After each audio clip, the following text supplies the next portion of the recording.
Olá pessoal, bom dia, boa tarde, boa noite. Eu sou o Léo e vamos aí continuar esses vídeos nossos aqui de relatividade restrita, onde eu estou deixando aqui esses vídeos como referência aí para uma disciplina de Física 4. A gente está estudando relatividade restrita, eu vou fazer aqui algumas revisões no início desse vídeo, mas já vou adiantando aí para pegar aí o lápis, caneta, papel, borracha, que nós vamos ter que fazer algumas contas nesse vídeo.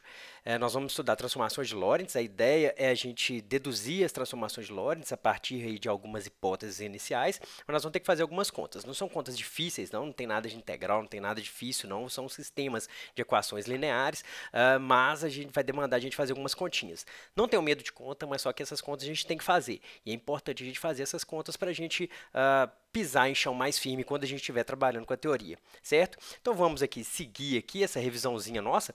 Nós vamos estar trabalhando aqui a relatividade restrita e o Einstein propôs toda essa teoria da relatividade restrita baseada em dois postulados apenas, certo? O primeiro, o princípio da relatividade, que ele me fala que as leis da física são invariantes em todos os referenciais inerciais, ou seja, todas as leis da física elas têm que ter a mesma forma para qualquer referencial inercial. Então, vocês estão vendo que referenciais inerciais vão ser um conceito importante aqui para a gente vai trabalhar nesse vídeo aqui.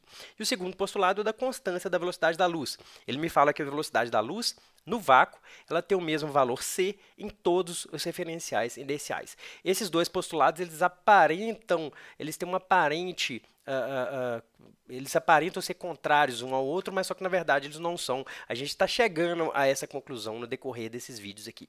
A gente já falou no vídeo mais para trás que a gente falou sobre simultaneidade, que dentro do contexto da relatividade restrita, a gente não pode atribuir nenhum significado absoluto ao conceito de simultaneidade, ou seja, dois eventos que eles são simultâneos num certo referencial, eles podem não ser simultâneos em outro referencial. E aqui mais alguma revisãozinha do que a gente já viu. A gente falou sobre dilatação temporal, a gente viu que o tempo que alguém no referencial S mede no relógio que está em S' é maior que o tempo que alguém S' está medindo, dado por essa equaçãozinha aqui, certo? E aqui não tem ninguém certo ou errado, ambos estão certos, porque isso é uma medida relativa entre o referencial e o outro. E aqui só um detalhe, né? Sempre que eu falar S e S' são dois referenciais inerciais aqui nesse vídeo, certo? A gente já falou também de contração espacial, em que o comprimento que alguém em S mede sobre coisas em S' é menor que o comprimento que alguém em S' está medindo na direção da velocidade relativa entre eles, certo? Dado por essa equaçãozinha. Isso está num vídeo atrás também, qualquer coisa, voltem aí. E quem está certo, S ou S', ambos estão certos. Não existe um referencial que está absolutamente certo, porque é uma medida relativa entre ambos. Lembrando aqui que a gente está falando de relatividade restrita. Se a gente tivesse no contexto de relatividade geral, isso seria um pouco diferente, mas aqui a gente está fixando em relatividade restrita, certo? Tá, mas eu falei que referenciais inerciais são importantes, isso está dentro do primeiro postulado de Einstein, mas qual que é a ideia de referenciais inerciais? Um referencial inercial é um referencial que ele está parado com velocidade constante, certo? E dada isso lá, de mecânica newtoniana, né, dado uma partícula P que se move com referenciais inerciais, a ideia é a gente descobrir qual que é o movimento dessa partícula P que está se movendo com relação a esses referenciais inerciais. Beleza? Então, toda a ideia da mecânica newtoniana se baseia nisso. Dado uma partícula P, a pergunta é como que ela se move com relação a referenciais inerciais. E a gente diz que as leis da mecânica newtoniana, elas são invariantes sob uma transformação de Galileu. Isso a gente vê lá na Física 1. Se vocês voltarem nos vídeos lá de Física 1, a gente tem isso lá, certo? Quando a gente discute referenciais inerciais lá na Física 1, tem o vídeo aí, eu vou deixar qualquer coisa linkado aí na descrição.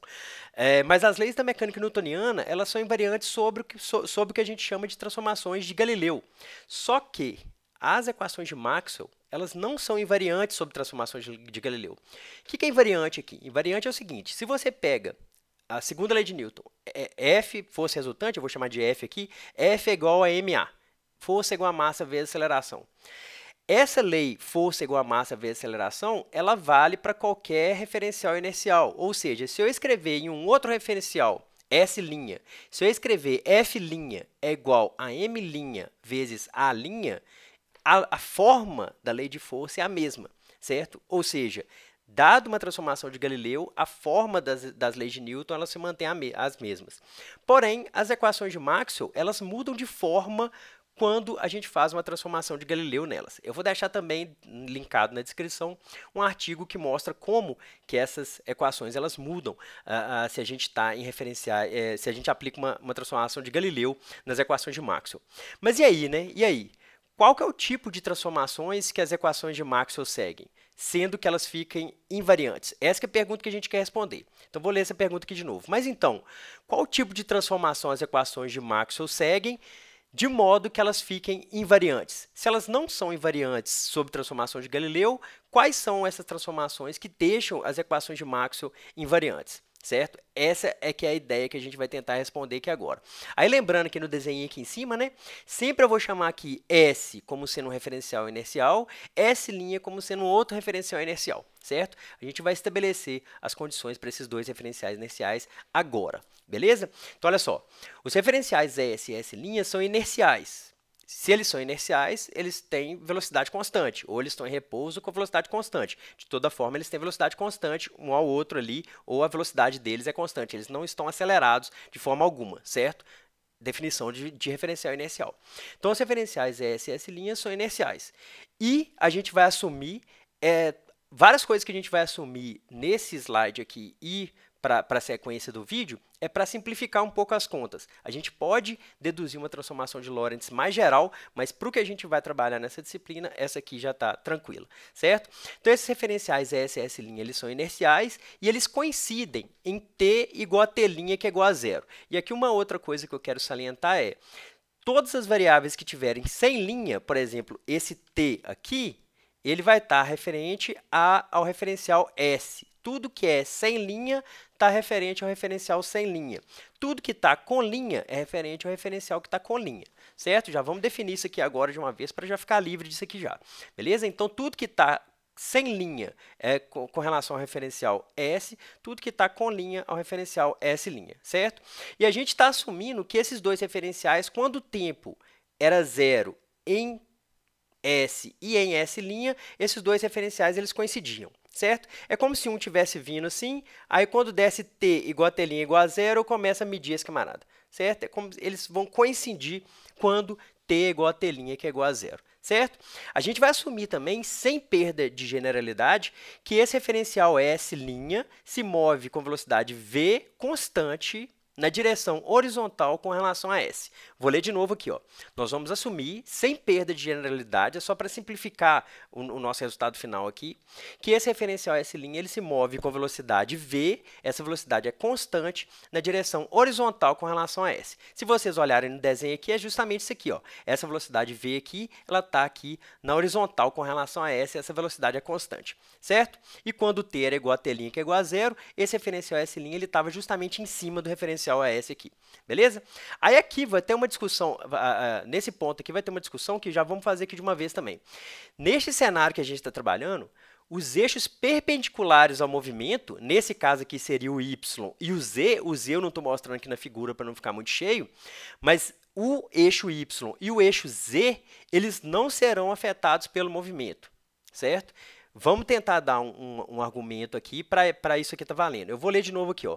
Neste cenário que a gente está trabalhando, os eixos perpendiculares ao movimento, que nesse caso seria Y e Z, porque o movimento aqui de S' com relação a S está na direção X. Então, neste caso, Y e Z, e Y' e Z', respectivamente, não serão afetados pelo movimento. Mas por quê? Por quê? Porque vamos pensar comigo aqui, eu vou tentar dar um argumento para a gente já ficar livre desse problema dos eixos perpendiculares.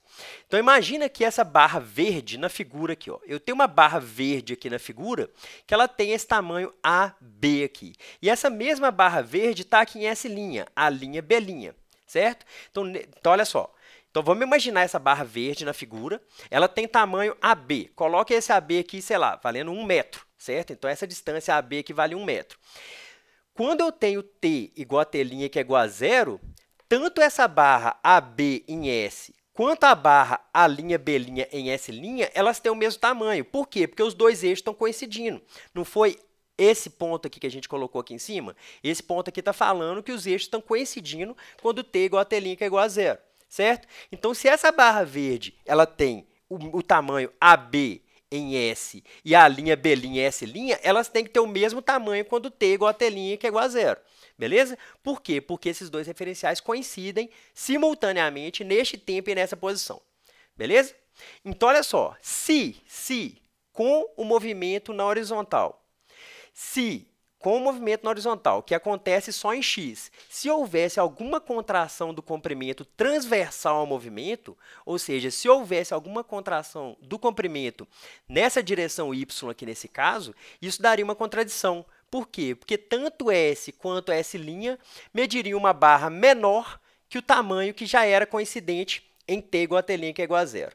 Então, vamos ver. Se em T igual a T', que é igual a zero, os dois eixos estão coincidentes, as duas barras medem 1 metro, certo? Aí, depois que S' passou, o referencial S ia medir a barra diminuída e o referencial S' ia medir a barra diminuída, certo? E isso ia dar uma contradição. Por quê? Porque no T igual a T', que é igual a zero, elas iam ter 1 metro e depois elas iam ter um tamanho menor. Então, ia dar uma contradição. Então, por isso, a gente exclui esse tipo de movimento, tá certo? Ou seja, a gente exclui esse tipo de contração em eixos perpendiculares ao movimento, beleza? Ou seja, para esse caso nosso aqui, o que a gente vai concluir é que y' é igual a y, z' é igual a z. Então, vou ler aqui de novo. Ó. Neste cenário que a gente está estudando, os eixos perpendiculares ao movimento, neste caso aqui, que são os eixos y, z, y' e z', eles não são afetados pelo movimento, certo? Isso dá para a gente essas duas consequências, que y' é igual a y, z' é igual a z. Beleza? Dê uma parada aí no vídeo, qualquer coisa, reflete um pouquinho sobre esse argumento aqui e tentem dar uma pensada. Espero que tenha dado para entender. Vou prosseguir, certo? Vamos lá.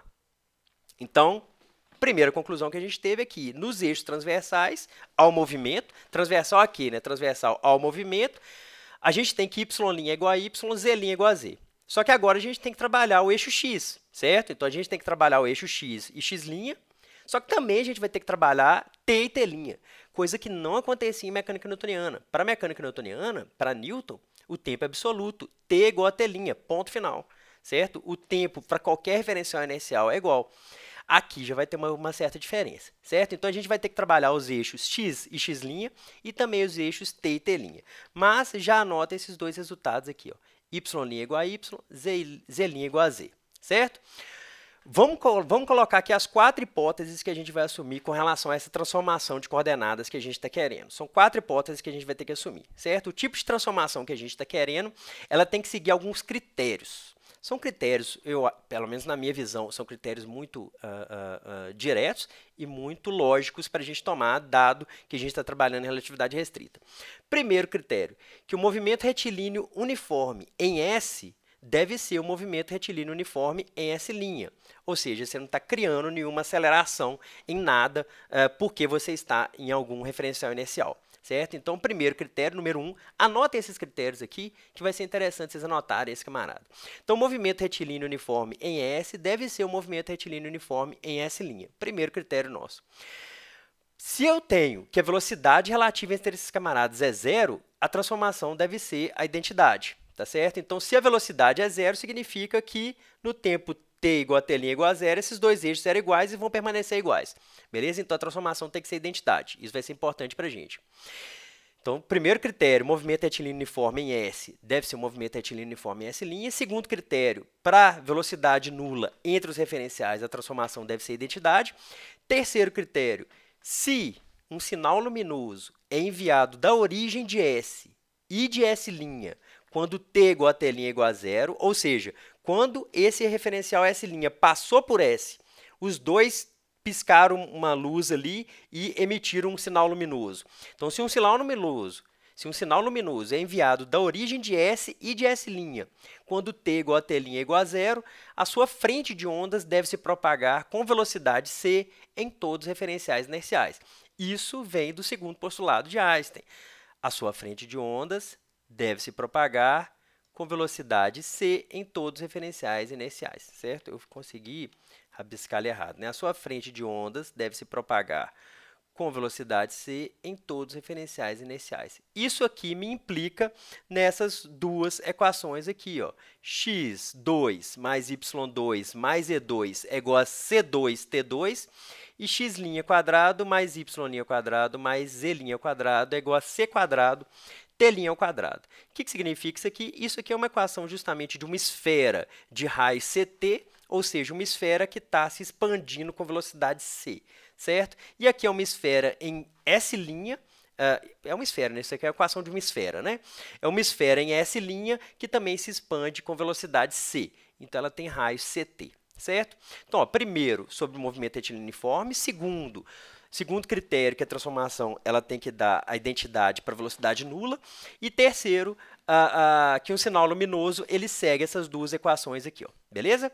E quarto, e que é um critério muito importante, que a transformação deve ser linear. A gente não quer uma transformação não linear. A gente vai querer uma transformação que seja linear entre esses dois referenciais, certo? De novo, dê uma pausa e anota esses 4 critérios aí. Isso aqui tem que ficar perto de vocês aí, que isso vai ser importante. Vou prosseguir aqui. Vamos lá. Então, a gente tem que ter o quê? Desses 4 critérios, a gente já tira essas duas relações aqui, ó. X' tem que ser igual a x menos vt e t' é igual a bt mais dx, certo? Por que a gente tira essas duas relações? Primeiro, a gente usa o quarto critério. O quarto critério, ele está me falando de linearidade. Se é linear, eu só tenho que ter termos lineares aqui. Eu não posso ter nenhum termo quadrado, nada disso, certo? Nenhum termo quadrado aqui em t, nenhum termo quadrado em x. Eu tenho que ter só esses termos aqui. Então, isso aqui já me implica em linearidade. E segundo, olha só, vamos pensar aqui para o x', certo? A origem desse sistema S', olha só para esse desenho aqui em cima. A origem desse sistema S' está aqui, ó, nesse ponto vermelho aqui, certo? Esse ponto vermelho está a uma distância vt de S, certo? Então, olha só, x menos vt é justamente o tanto que a origem de S' andou com relação a S, certo? Então, eu tenho que ter esse termo aqui porque a origem de S', ela estava coincidindo com S, só que ela andou um tanto VT. Aí eu coloquei esse termo A aqui, porque né, a gente está assumindo a condição mais geral de transformação entre esses dois eixos, certo? Então, a gente chega nessas duas relações aqui, que são muito importantes. Já anota ela aí, ó. X' é azão x menos VT, t' é bzão t mais dzão x, certo? Qual que é a nossa tarefa aqui nesse vídeo? É encontrar quem é azão, bzão e dzão. Essa que é a tarefa nossa nesse vídeo, tá certo? E para isso a gente vai usar esses critérios. Não tenham medo dessas contas, não tenham medo disso aqui não. Essas contas aqui nós vamos fazer elas todas aqui, beleza? Então, essas duas equações aqui, lembrando que y' é igual a y, certo? E z', desculpa a letra aqui, é igual a z. Lembrando que isso aqui a gente já está assumindo de antemão já. Então, y' é igual a y, z' é igual a z. Então, a gente vai ter que trabalhar essas duas equações aqui de cima, aqui, beleza? Da condição 3, a gente tira o quê? A condição 3 é qual? É essa aqui, ó. A condição 3 são essas duas equações aqui, ó. Já anota ela aí, ó. Certo? É a propagação do raio luminoso. Da condição 3, se eu passar esse x² para a direita aqui, ó, nesse primeiro quadrado aqui, eu vou passar o x² para cá, certo? Se eu passo x² para a direita, eu tenho o quê? Eu tenho que y2 mais e2 é igual a c2t2 menos x2, certo? Então, anotem isso aqui. Isso aqui é importante. Anotem isso aqui. Beleza? Então, isso aí anotado. Como a gente sabe que y' é igual a y e que z' é igual a z, vou substituir aqui, ó. Então, y² mais y' mais z' é igual a y² mais z², que por sua vez é c2t2 menos x2, certo? Então, olha só, essa condição aqui, ó, essa equação aqui vem da condição 3. Certo? Já que eu sei que y' é igual a y e z' é igual a z, então y² mais z' é igual a c2t2 menos x2. É isso. Certo? Beleza. Agora, nós vamos prosseguir com a condição 3. O que eu vou fazer? Eu vou pegar esse quadrado agora, esse segundo quadrado à direita aqui, beleza? E vou passar o c2t' para a esquerda. Isso que eu fiz aqui. Então, passei c2t' para a esquerda, tive esse termo aqui, ó. Certo? O que eu vou fazer agora? Note o seguinte, que aqui eu tenho que y' mais z' é igual a c2t2 menos x2. Vou substituir aqui, ó. Vocês estão vendo que eu tenho aqui, eu vou substituir aqui, ó. Beleza? Beleza, né? Beleza. Agora eu tenho o quê? Olha só. Agora eu tenho um camarada aqui que não tem que é esse parêntese, aqui eu tenho x', aqui eu tenho t'. Só que aqui em cima eu tenho x' em função de x e t e um t' em função de t e x, certo? Então é isso que eu vou fazer. Vou pegar aqui o x' e vou substituir. Então, olha só, aqui tudo em verde aqui foi o que eu substituí. Vou colocar em vermelho aqui, ó. Em vermelho aqui eu tenho x', vou substituir aqui o x', certo? X'. Agora, em azul, eu vou ter aqui o t', beleza? E o t' eu vou substituir aqui, ó. Tchum, tchum, beleza? E aqui o verde aqui continua, beleza? Então, é só substituir. O que a gente tem que fazer agora é abrir esse quadrado. Basicamente, é isso que nós vamos fazer. É abrir esse quadrado e meter bronca na conta, beleza? Então, abrindo esse quadrado aqui, eu tenho o quê? Eu tenho que... Esse quadrado aqui é o mesmo. Aqui. Opa, deixa eu voltar aqui, colocar aqui de vermelho. Esse quadrado aqui é o mesmo. Eu vou colocar tudo na mesma cor aqui, ó. Então, eu tenho aqui, ó, a quadrado, que multiplica x quadrado menos 2xvt mais v2t2, certo? Esse camarada aqui está quietinho aqui, ó, c2t2 menos x2, beleza? E o último quadrado aqui, que eu coloquei de azul, vai ser esse camarada aqui, ó, b2t2 mais 2bdxt mais d2x2, beleza? Beleza, né?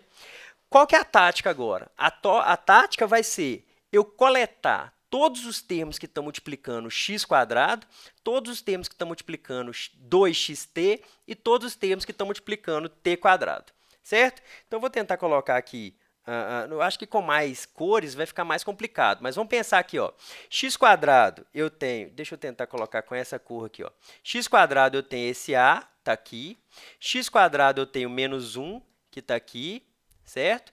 E x quadrado eu tenho esse termo aqui, que é menos c2d2. Beleza, está aqui. Beleza? Agora aqui, ó, 2xt. 2xt eu tenho esse termo aqui, que é de A2. Tá ele aqui, eu vou colocar com essa cor aqui, que eu não sei qual que é. Não, vou colocar aqui de rosa. Tá aqui. Eu tenho aqui, ó, A2v, beleza? A2v, que está aqui, que é esse camarada aqui. Eu tenho esse termo aqui, que é 2xt, que multiplica C2BD, que está aqui, ó. Beleza? Beleza, né? Esse camarada está aqui, junto com esse Vzinho aqui. Agora, o último aqui, eu vou tentar achar uma cor aqui, que é o T2. O T2 eu tenho A2V2, que eu tenho aqui, ó, o A2V2, beleza? Está aqui. O C2, que está aqui. E o... é porque esse aqui eu não coloquei, não. Esse aqui é o 3, né? Aqui tem o D2 aqui, ó. D2 está aqui. E aqui o último, que é esse camarada aqui, eu vou ter C2B2, C2B2 que está aqui. Então, eu coletei todos os termos, beleza? Então, o que eu fiz aqui? Não sei se ficou bom esse tanto de cor aqui, não, espero que tenha ficado. Mas o que eu fiz aqui dessa passagem, dessa quarta linha para a quinta, é coletar todo mundo que multiplica x quadrado, todo mundo que multiplica menos 2xt, todo mundo que multiplica t quadrado, certo? E isso tem que ser igual a zero. Mas note só o seguinte, x é uma variável, t é uma variável. Se essa equação aqui tem que ser zero, identicamente igual a zero, isso significa que esse parêntese tem que ser zero, esse parêntese tem que ser zero e esse parêntese tem que ser zero. E foi isso que eu fiz aqui para baixo. Essa última equação aqui ela vai ser identicamente igual a zero, ela vai ser identicamente nula se esse primeiro parêntese for zero, que é essa primeira equação, esse segundo parêntese for igual a zero, que é essa segunda equação, e esse terceiro parêntese for igual a zero, que é essa terceira equação, certo? Então, por favor, anotem esse último resultado aqui, que ele vai ser importante. Eu vou colocar nos próximos slides, mas para aí agora e faça essa conta. Essa conta aqui vocês têm que fazer. Eu não sei se ficou bom no vídeo essa tanto de cor, qualquer coisa vocês comentam aí, se ficou, se não ficou, mas esse aqui é o tipo de conta que vocês têm que fazer. Não são contas difíceis, mas vocês têm que fazer essas contas, beleza? Vou prosseguir aqui. Vamos lá. Então, olha só, eu tô colocando tudo aqui de novo. Então, vamos lá. O que a gente tem que ter é isso aqui, ó. Nós devemos ter essa relação aqui em cima. Essa relação aqui, ó, x' é igual a azão x menos vt, t' é igual a bzão t mais dzão x. O que a gente quer é descobrir azão, bzão e dzão. Para obedecer aqueles 4 critérios que a gente assumiu, eu tenho que ter essas 3 equações aqui, elas têm que ser satisfeitas. A gente acabou de ver isso no último slide, beleza? Dessa segunda equação aqui, ó, então vamos trabalhar cada uma dessas equações. Dessa segunda equação, o que eu vou passar? Eu vou passar aqui esse C2BD para a direita e vou dividir por V, por V quadrado. Mas aí faltou um V aqui, né?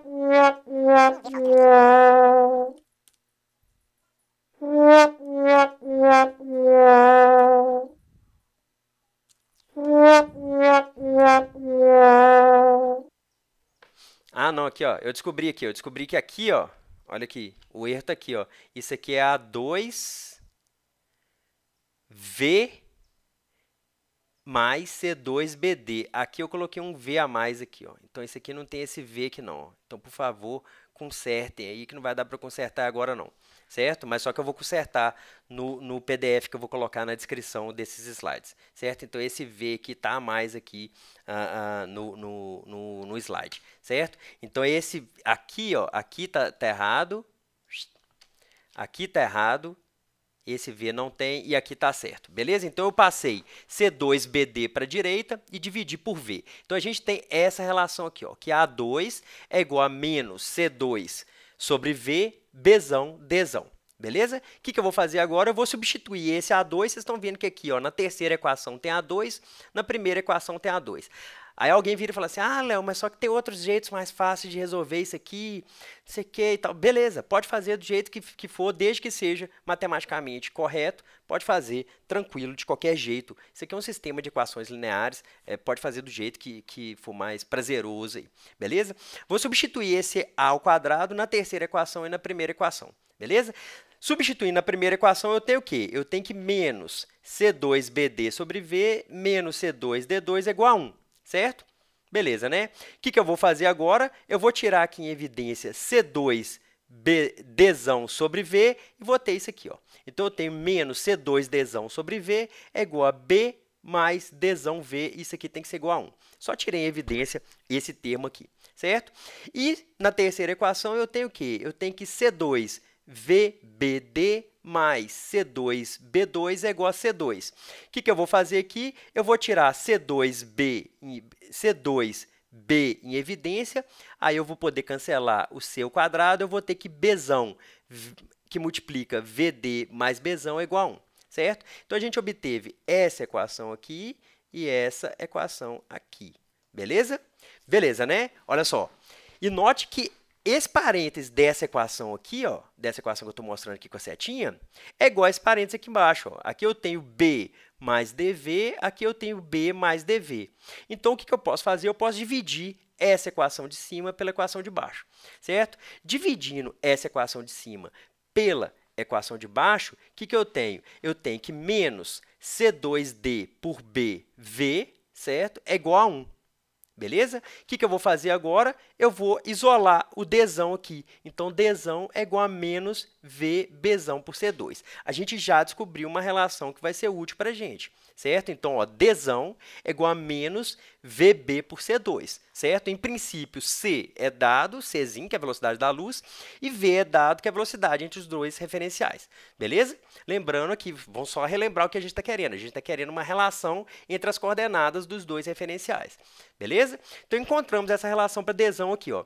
Só que, se eu sei que A quadrado é igual a menos C2 por V, BD, e eu sei que Dzão é igual a isso aqui, eu posso simplesmente substituir o Dzão aqui, que aí eu vou encontrar A em função de B. E aí eu encontro que A quadrado é igual a B quadrado, certo? Então, encontramos aí que Dzão é igual a menos VB por C2 e que A quadrado é igual a B quadrado. Desculpa o errinho aqui, tinha um quadrado a mais aqui, mas, de novo, dê uma pausa aí, refaça essas contas.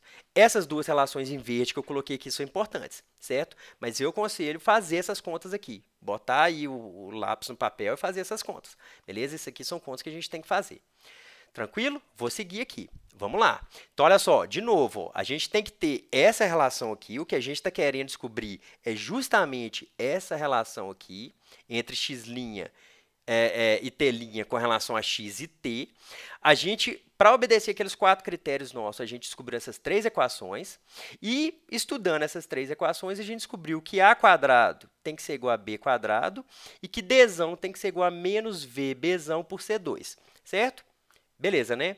Agora, eu vou pegar aqui, ó, se a quadrado é igual a b quadrado, eu vou substituir isso na terceira equação, porque na terceira equação eu tenho aqui, ó, a quadrado e b quadrado, certo? Eu vou substituir esse camarada aqui. O que eu vou fazer aqui? Eu vou substituir que a quadrado é igual que b quadrado é igual a quadrado, por exemplo, certo? Então, eu vou ter o quê? Isso aqui a gente poderia até chamar de A, ó.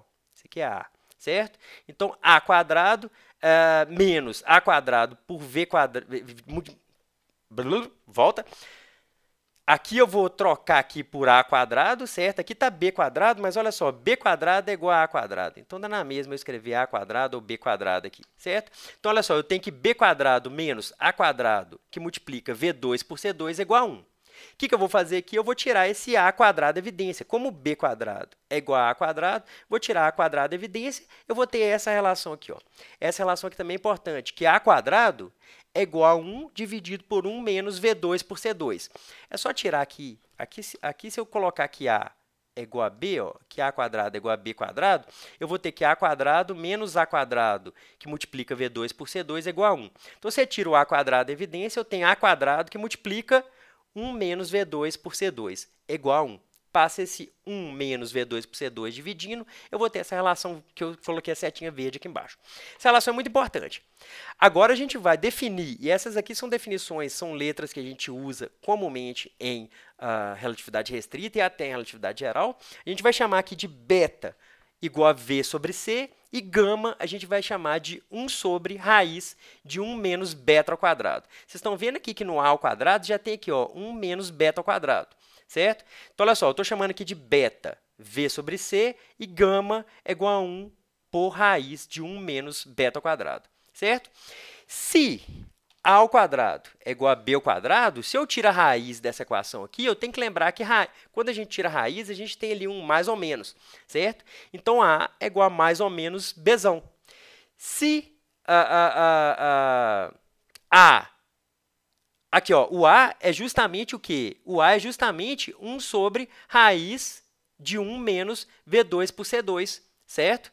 Porque, olha só, A quadrado é 1 sobre 1 menos V2 por C2. Se eu chamei de gama 1 sobre raiz de 1 menos beta ao quadrado, o A é justamente mais ou menos o gama. Vocês concordam? Vou repetir aqui, ó. A quadrado é 1 sobre 1 menos V2 por C2. Se eu definir que o gama é 1 sobre raiz de 1 menos beta ao quadrado e beta ao quadrado é V sobre C, vocês estão vendo que esse A ao quadrado é justamente gama ao quadrado? É justamente esse gama ao quadrado, certo? Então, A, quando eu tiro a raiz desse camarada aqui, A é justamente mais ou menos gama, tá certo? E A é igual a mais ou menos B. Por quê? Porque A quadrado é igual a B quadrado. Quando eu tiro a raiz aqui, eu tenho que sobrar com esse mais ou menos aqui. Então, Azão é igual a mais ou menos Bzão, que é igual a mais ou menos gama. Beleza? E gama, vocês já estão notando que esse gama ele só depende de V e C. Então, a gente já está chegando a um resultado bacana aqui. De novo, dei uma pausa e faça essa conta. A gente chegou em algumas conclusões importantes aqui. Primeiro, que esse A é mais ou menos gama e que a Azão é mais ou menos Bzão, certo? Então, isso aqui, deixa eu voltar aqui e colocar essas coisas de verde. Isso aqui é um negócio muito importante para a gente. Beleza? Beleza, né? Pausa aí e olha isso aqui. Então, vamos seguir aqui, ó. A gente quer descobrir essa relação de x' e t' em função de x e t. A gente chamou de beta igual a V sobre C e a gente chamou de gama igual a 1 sobre raiz de 1 menos beta ao quadrado. A gente já sabe que Azão é igual a mais ou menos gama e que Azão é mais ou menos Bzão. E a gente sabe que Dzão é igual a menos V Bzão por C2, certo? Lá no critério 2, lá atrás a gente tinha assumido 4 critérios aqui, ó. Nesse critério 2 aqui, a gente falou que para V igual a 0, a transformação tem que ser identidade. Se a transformação tem que ser identidade, a gente tem que pedir que Azão tem que ser igual a Bzão, que tem que ser igual a gama. Por quê? Porque se Azão fosse igual a menos gama, isso aí ia dar um menos a identidade. Tá certo? Então, a gente não quer, a gente já colocou como critério que quer a identidade. Então, a gente vai pedir para a gente usar nesse resultado nosso, o sinal de positivo aqui, ó. Então, Azão é igual a Bzão, que é igual a gama. Então, Dzão é igual a quê? Se Dzão é igual a menos V Bzão por C2, então Dzão é menos V por C2 gama, certo? Então, pronto, a gente chegou nas transformações de Lorentz. Olha só que trem doido. A gente acabou de encontrar, de deduzir, a partir daqueles 4 critérios, a gente acabou de deduzir o que a gente chama de transformação de Lorentz. para um caso específico onde o movimento ocorre em x, tá certo? O movimento relativo ocorre em x. Se eu substituir aqui, ó, Azão igual a gama, Bzão igual a gama e Dzão igual a menos V por C2 vezes gama, eu vou ter o quê?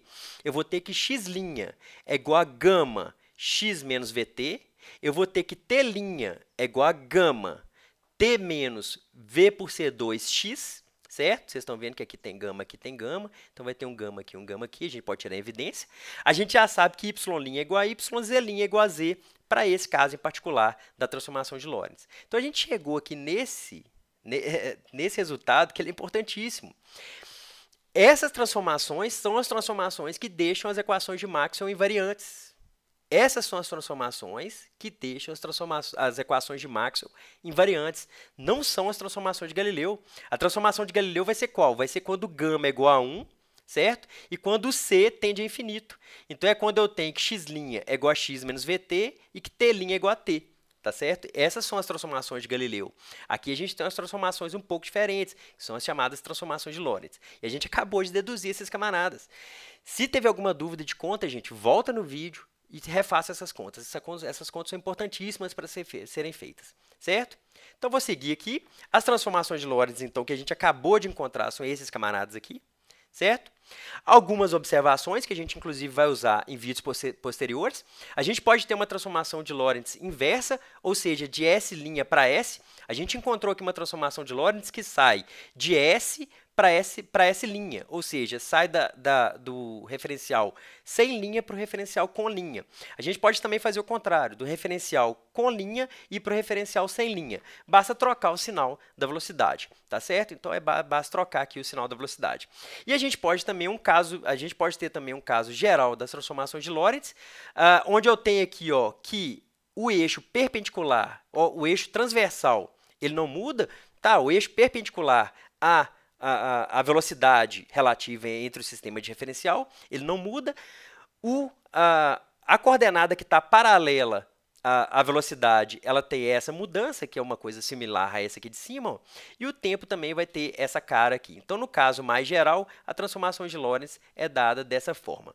Para essa disciplina, em geral, a gente só vai utilizar transformações de Lorentz desse jeito, porque a gente vai especificar que o movimento relativo entre os referenciais ele ocorre na horizontal, ali no eixo x, e que esses referenciais eles são coincidentes quando t é igual a t', que é igual a zero.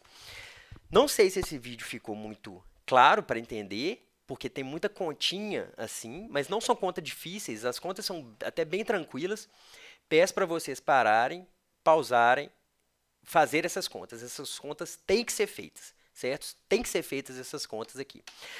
Então é isso. Nos próximos vídeos a gente vai continuar, mas a gente já sabe das transformações de Lorentz, então a gente vai começar a utilizar as transformações de Lorentz para obter os resultados de relatividade que a gente está querendo. Até então a gente sempre fez coisas cinemáticas, avaliando esses referenciais. Agora a gente já vai partir das transformações de Lorentz para obter